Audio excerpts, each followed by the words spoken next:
Hello and welcome to the GameGrin Weekly News Roundup, a treasure trove of bite-sized morsels designed to whet your appetite for the next 7 days of exciting gaming happenings.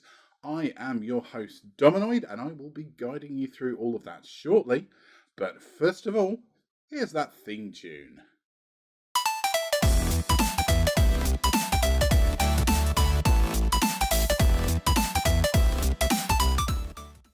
After having had to remove the Yakuza 6 demo last month following a small mistake whereby gamers were accidentally given the entire game for free, Sega have re-released the demo, meaning that it is now possible once again to try the title ahead of its full release on the 17th of April.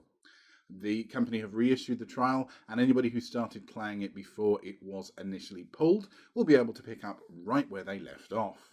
Now, as the 36GB demo contains a large amount of the full game, it's also nice to know that any progress, either from before or after the pull, can be carried along to the full version when it arrives next month. And speaking of trying before you buy, Google are making changes to the way that Android users acquire games. First of all, the Play Store has had a redesign, with more information about titles now included, trailers embedded to give a better idea of what players can expect, and the ability for users to leave tags on games, similar to the way that you currently can on the Steam Store. Alongside this, the new service Google Play Instant allows Android users to try out games without having to download them first. Instead, they will be able to stream data in order to play the game right away, letting them decide if it's good enough before deleting selfies and cat pictures to make space for another Match 3 puzzler. A number of popular titles, such as Clash Royale and Words with Friends, have already been added to the service to launch it, with more to come in the future. Another new service now, and with Amazon keen to take on the big players in the world of gaming, the biggest company on the planet have announced that they are launching a new cloud gaming service called Game On. I've heard that name before somewhere. I can't think where.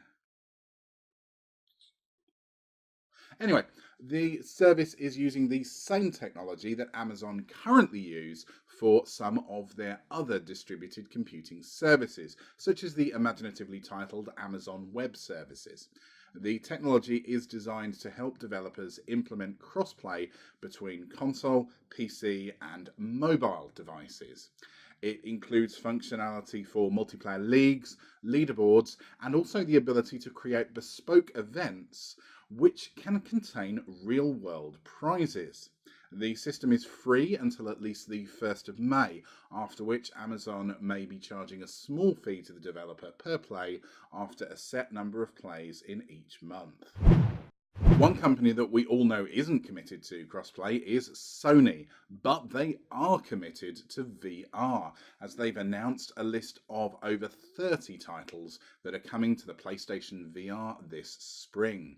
Some of the highlights include a port of the PC's Rick and Morty virtual reality, movie spin-off Crisis of the Planet of the Apes, and a quirky puzzler entitled Floor Plan. Sticking with Sony now, and one of the PS4's big exclusive titles, God of War, is ready for release. The game's director, Cory Barlog, confirmed yesterday that the game has finished its development and testing cycle and has now gone gold. Barlog congratulated his team and praised every wonderful human who worked so hard to complete God of War, completely disregarding Kratos' involvement as a non-human god. There was also a new trailer this week showing more of the game, including Kratos destroying various baddies with his son in tow. The game will be available on the 20th of April across the world.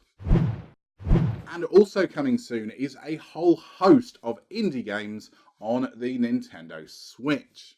With Nintendo keen to make sure that their current console has a good selection of quality titles, they showed off a number of games dubbed Nindies at the GDC this week.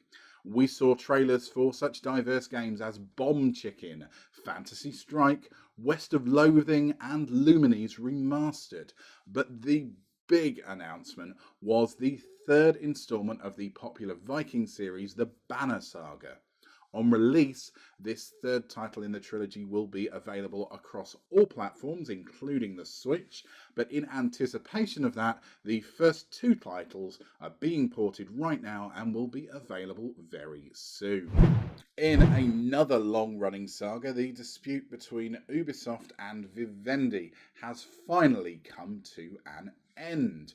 The American conglomerate have been slowly trying to buy the French developer over the last couple of years, with the company founders showing consistent defiance and a staunch determination to remain independent.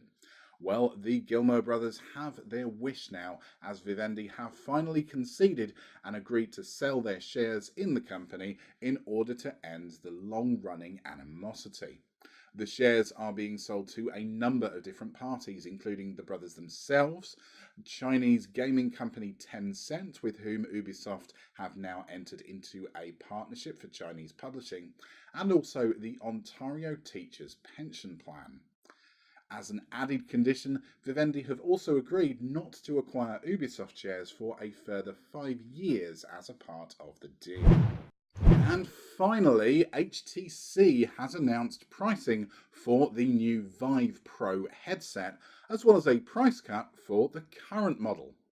Coming everywhere in the world, the new Vive Pro will be available for £799.